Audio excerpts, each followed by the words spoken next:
All right, welcome to episode 48. I'm so happy to have you here today. And today we're going to be talking about a really special topic. I'll move out of the way for those of you looking on YouTube, watching here. Today's topic is how to harness flow energy. Now, if you are in the chronic illness world, you may have started to learn a little bit about your nervous system. And it's something that I coach my clients on a lot. Because fear, whenever you get into the survival state of fear, it instantly puts you into fight, flight, freeze, or fawn. And from one of these four survival states, it makes it so that your access to your prefrontal cortex is just impossible. You are in survival. You are trying to stay alive. And many of the symptoms that people with chronic illness have become worsened or more exaggerated when you are in fight or flight. And I talk a lot about how to take care of yourself when you're in those states, and also how to expand the time of being in a more aligned state instead of spending so much time in this fight or flight sympathetic nervous system energy. And so today I really wanted to focus on the parasympathetic, and the way that I like to think about it is the flow state. Okay, it's funny because my parents are actually in the energy business. Like literally, they help to ensure hydroelectric energy plants. So that's the kind of energy that I'm talking about, which is it's kind of a fun play because those of us with chronic illnesses experience low energy. And so I thought it'd be fun to kind of play around with some of the energy types that we're familiar with. And so when I was looking up what flow energy is, the very first thing that came up was talking about physical energy that we use to power our houses and charge our cell phones and go, So I wanted to share this definition that I found, and it says it's those things that come from the earth it talks about are called primary energy flow. So the primary energy flow includes harnessing wind power, solar power, hydro power, wave power, tidal power, and geothermal power. Because flows take advantage of energy in Earth systems, flows tend to replenish their energy supply. This is why flows are usually thought of as renewable and often sustainable. And so even though that's playing with the physical energy that we have in our world to light up our lights, actually in our homes, and everything that we do, I feel like, I just thought it was really fun to think about how our energy is possible to also be renewed. And it's also really fun to think about how it's sustainable and it comes from our connection with nature and earth, because those are some of the most healing things that have helped me to replenish my energy. Thinking about energy as something that's renewable and something that's replenishable. Okay, the actual flow state that I want to talk about today, one of the definitions that I found from that is that flow state, often known colloquially as being in the zone, is the mental state in which a person performing some activity is fully immersed in a feeling of energized focus, full involvement, and enjoyment in the process of the activity. So I want to take a moment to ask you, when is the last time you felt that way? When you had an energized focus, full involvement, and really enjoyment in the process of the activity. Now, this isn't something that happened super recently, but I remember accessing this flow state and being in it a few years ago. My husband had just finished a really big assignment for his PhD. I don't remember if it was he passed some big test or it was something really major. And we were living in Michigan, and we took the kids to the Tulip Festival in Holland, Michigan, which if you are in this part of the country or want to come to this part of the country, it was absolutely beautiful. The tulips are gorgeous. And we went to one of the farms where they have the tulips, and we went back behind where the flower gardens were, and we ate lunch, and there was this It was in the springtime. So there was green grass, a really big tree, and my sister was there with her 5 kids. We had our 4 kids, and we just sat and ate, and then we stood up and played and danced. My husband was so happy because he had just finished this big project. And I remember playing Red Rover with the kids and Ring Around the Rosie, just really enjoying that time, savoring that time. And in that moment, it felt like the time was just lasting forever. And that I never wanted it to end. And I was full of this energy, this energized focus. And I can still remember like what the blades of the grass looked like, and the blanket, and the kids' faces that were laughing. During that time, I didn't have to worry about, do I have enough energy for this? It was just naturally coming to me because I was in that aligned state. And when you think about it, when is the last time you had that? Was the first question I had for you. And also thinking about how often we get into this fear-based, like this survival state. How do you stay in this energy flow state for longer? How do you bring about that state into your life? That's what we're going to talk about today. Okay. There's actually a book that is written about flow, and I can't say his name. I'm so sorry. The book is just titled Flow, and his first name is Mihaly. It's a very long last name that starts with a CS. So one of the things that he says in his book is, of all of the virtues we can learn, no trait is more useful, more essential for survival, and more likely to improve the quality of life than the ability to transform adversity into an enjoyable challenge. Okay, if you have a chronic illness, you have a challenge, you have an adversity in front of you. Especially if you have a diagnosis, especially if you don't have a diagnosis, you just have symptoms in your body, you experience a lot of fatigue, maybe there's some nausea, maybe there's some pain. You have this adversity that's just in your face all the time. Flow is being able to transform even those challenging pieces of it into an enjoyable challenge. And as you know, I think that all feelings are equal. I don't think that feelings are amoral. There's not a good or a bad. We may feel more comfortable or uncomfortable with different emotions, but that doesn't mean that we have to take something that's challenging and decide, I'm just going to feel good about that. That's like more of the toxic positivity. And that part, like I've had plenty of podcasts that talk about that. So it's not that you want to think a positive thing about a negative thing in your life. It's thinking about, how can I take this thing that is really challenging for me, and how can I make it a net positive in my life? And one of those things that I think is really diving into control versus trust. Now, when you are trying to control the outcome of something, it really puts you into more of that survival state. It's like that pushing energy that I've got to have this outcome or else something, which usually is or else I'm going to talk bad about myself to myself and then feel a bad emotion. All air quotes, because none of them are bad. But we don't want to feel that. So we try to control the situation. You try to look and see what's the best outcome possible for everybody in this, and let me make sure that one happens. The problem is that it takes you out of this aligned state. And this aligned flow state is where some really magic things happen. Okay. Something that I like to think about for flow is that flow is energy, or the flow, let me go back. Flow is an energetic state. And emotions, the way I like to think about them, is energy in motion in your body. So how to come to a flow state, energy state, is to be generating emotions on purpose that bring you into that aligned flow state. And there's so many of them, but some of my very favorites to generate are openness, optimism, satisfaction, alignment, pleasure, and curious confidence.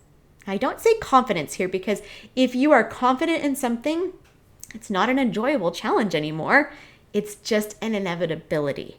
When you're curiously confident about like, I think I could do this, but I haven't done it before, and so I'm going to try, and you're really just zoned into that process, oh my gosh, it is so fun. There's a few times that I have experienced that. One of those times, I think I've shared early on in the podcast, was when I was learning how to snowboard. Now, I went to high school in Hawaii, and when we moved for me to go to college, I went to college in Utah. And the weather's very different there, obviously, but our family loves to be outside. And so I decided, hey, if it's going to be cold and I'm going to be by mountains and there's going to be all this white stuff around, all this snow, I want to learn how to do something to take advantage of those aspects of outside. And so my freshman year of college, I really went all in on, I want to learn how to snowboard. That looks amazing. It looks really fun. And if you've seen snowboarders or skiers before, just carving down the mountain with just ease and flow, literally they are flowing down the mountain. I was just like, I want to experience that feeling. I want to know how to do that. So I spent the first season of learning how to snowboard falling on my butt a lot. In fact, I actually found ways to put padding on my butt because my tailbone was getting so many bruises. But I was willing to do that and willing to feel the bruises and willing to fall down over and over and over again because I loved it, because I found it to be an enjoyable challenge. I was in that energized focus with full involvement, and I was really enjoying the process because I kept thinking over and over again, I'm learning how to snowboard. I'm going to be a snowboarder. And because of that energy that I was bringing to it, that curious confidence, I did. And now I know how to snowboard. I may not be amazing at it anymore, and I live in Ohio where there's no mountains, my friends. We need some mountains around here. But if you give me a boots and a board, I can go. Okay. The next thing that I want to talk about is, I kind of discussed this a little bit, but when we try to control the direction or the effect of what's going to happen, there's just too many variables to account for. And so it's actually really a lot easier to focus on the destination. So I think about, I love water things. Snow is water too. And I love water activities. And I think about kayaking or canoeing or paddleboarding down a river. And this is the thing that I keep in my mind especially when I'm thinking about flow, is I have the opportunity to get on the kayak and to go down the river and let the river take me where it goes, where it flows. And if I put my paddle in and I go towards that direction, I'm going to go even faster. And one of the places we would go in Michigan, we would go up north and we would start in this little river and it would spit us out at Lake Michigan. And it was so fun to go down each little piece of this winding river as we were paddling along. But we didn't have to paddle all the time because the flow was stronger in some places than others. And I didn't even have to keep track of the directions because I knew that the river was going to flow to the lake. And this concept can be used to think about our lives too. I want to share 3 specific areas that I think we get into this over controlling mode about. There's lots of them, but I just want to talk about 3. First one is raising kids.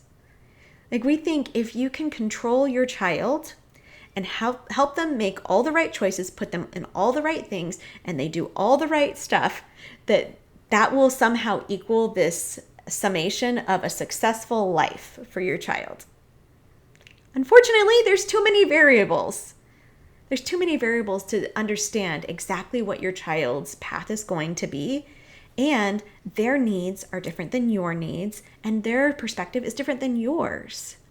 And so when you start to come into this flow space where you're trusting them, trusting your instincts as a parent, And for me, spiritually, trusting in God that He is first their Father and that He has their best interest in mind, then it helps to let go of that control. So I'll give you one small example for this. Like when you have little kids, nap time is very crucial, especially if you have chronic fatigue. And we want the kids to sleep so that we can get some rest. And it's so funny. This post just popped up on my Facebook yesterday.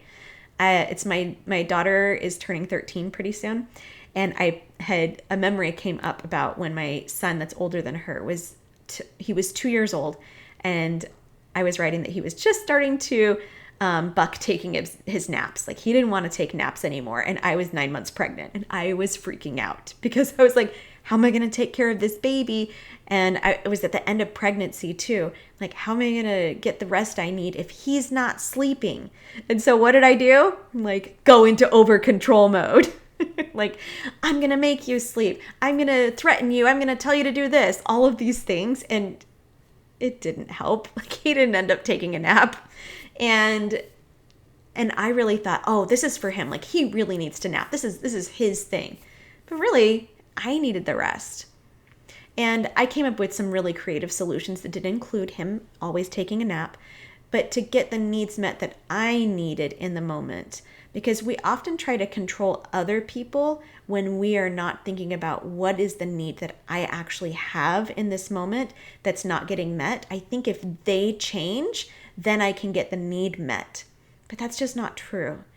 We can always have this curious confidence that, hey, I need some extra rest. I need some extra whatever. I'm going to go about trying to find out how I can foster that need without having to change the person. I mean, it's great. If he started to take naps again, I would take it. He's 15 now, so this is like long ago. But if he had changed, awesome. But you don't need people to change for you to feel better and for you to find solutions that are going to work really well for you. Okay. Number 2, where we try to control too much. Sometimes physical goals. Now, you might have different things that you've done to help improve your health. I always feel like the first thing people tell you is diet and supplements. They're like, you need to be taking this and this.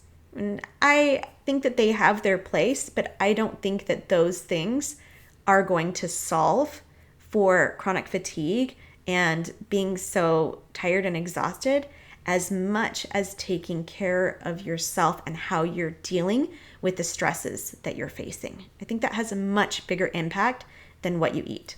Don't come at me with hate, but that's what I have seen in my life, is that the way that you're coming at these physical health goals, if you're coming at it from an angle of trying to control versus trusting that healing is on its way, your body responds accordingly. I remember this. I know many of you have done elimination diets, and I have done my fair share. I've done just about every elimination diet that you can imagine, trying to bring down the inflammation in my body. And there was a couple of times. There was one time when I was really ill and I had done this elimination diet, and it was really challenging. It was one of the most challenging ones that I had done. But I really had a big why when I was doing it. I was like, I really want to experiment and see if I do this, if this will help my kidney function, if this will help me to not need a kidney transplant. And so the how became really easy because I was trusting that I had this curious confidence. I'm like, I think that I can do this. And I contrast that with after my son was born a few years later, I actually did a different elimination diet, and I was just like white knuckling the whole time. I was like, you know what? This is the last one I'm ever doing. I'm never doing this again. I didn't realize that force energy that I was just like, I'm never doing this again. It was literally putting me in the survival state. And I wasn't feeling any pleasure or any healing during that time. And it had so much less to do with the foods I was eating and so much more to do with how I was viewing the process of eating these foods. And spoiler alert, I actually eat everything now without any kinds of physical impacts because of this nervous system regulation that I'm talking about. Okay. Third place is relationships. And a lot of times we think, like I said, if I could just change this person, if I could control their behavior, then I would get to feel better. And that might be true, but the problem is that we don't have control over other people. We can try to influence and we can ask, but at the end of the day, it's up to you how you will decide to feel and how you will decide to take care of yourself, especially if you feel disappointed because they're not changing. Are you allowing your body to welcome in disappointment and understand that and then decide what you want to do from there? Because nobody can make you feel anything without your permission, because it's always your thought creating your feelings. Other people doing things doesn't create your emotion. What you think about what other people are doing is what always creates your emotion. Okay, I'm gonna move into the final segment, which is my top thoughts that I use to get into the flow state for me personally. And I hope that you can add on, you can leave a podcast review or a YouTube comment and tell me if there's any thoughts that you use in order to generate emotions that get you into the flow state of that openness, curiosity, optimism, satisfaction. I'm trying to think, there's another one that I really love. Sufficient, that's the one. Sufficiency. Okay, so here's my top thoughts. First one, this is going to be fun. When you can find enjoyment in anything that you're doing, boom, energy is going to increase because it brings you into that alignment parasympathetic state where you have access to your prefrontal cortex and that intense focus. Okay, I want to share, last week on the podcast, I shared a quote from Adrienne Marie Brown, and I'm going to share one again. This is from her book, Pleasure Activism. And she says, yes is the way. When it was time to move to Detroit, time to leave my last job, time to pick up a meditation practice, I knew because it gave me pleasure when I made and lived into that decision.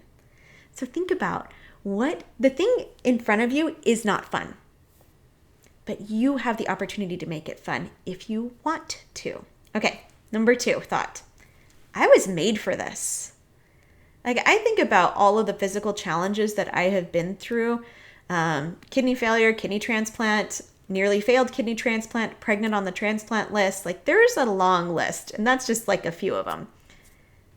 And I think about each one of those challenges that I went through, each one of those adversities, I've been able to transform that into an enjoyable challenge. Okay, how am I going to kick kidney disease's butt? How am I going to help other people along the way? How am I going to make this for me and for other people? Because I was made for this. And that really brings me into this sufficient place like I was telling you about. Okay, thought number 3. I'm going to use this as an opportunity to love me more. Now, I use this a lot when those waves of fatigue hit. I'm like, you know what? This is not an opportunity for me to beat myself up because I did something wrong and that's why I'm feeling exhausted and feeling overwhelmed. No. This is an opportunity to love me more. So while I'm in that lower energy state, I'm using, hit the microphone. I'm using my compassion and my thoughts that I've decided ahead of time.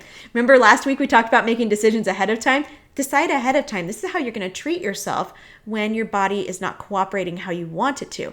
It's always an opportunity to love yourself more. Okay, number 4. Every emotion is safe. And my body is a safe place to feel them all. When you start to feel really terrible, especially in your body, it's usually because you're resisting some sensation. And they're physical sensations. They might even be physically painful. But the pain is being amplified if you are resisting it and you are trying to run away, flight, Run away from how you're feeling in your body. When you are allowing yourself to understand my body is safe and this is where I'm supposed to be feeling all of these things, it brings you into that alignment. Okay. Fifth and last thought to bring you into the flow state. I love what I'm creating. Look around in your life. Look at all of the things that you have brought into your life and give yourself credit for it, because you probably live a pretty incredible life. I mean, if you are listening to the podcast or watching this on YouTube, I already know something about you. You have access to the internet. That's amazing. You probably have access to good, healthy foods. You probably have access to clean water. Those are just the basics. And if you think about those things that you're allowing into your life and you really love what you're creating, it helps you to get into that energized focus, full involvement, and enjoyment in the process of whatever activity it is you are doing. All right, I hope that these things have helped you and to really think about how can I generate and harness this flow energy to work for me in those moments when I don't really know what to do. I can harness this energy and start to live more out of this place of abundance and rest and peace with myself. All right, I'll see you next week.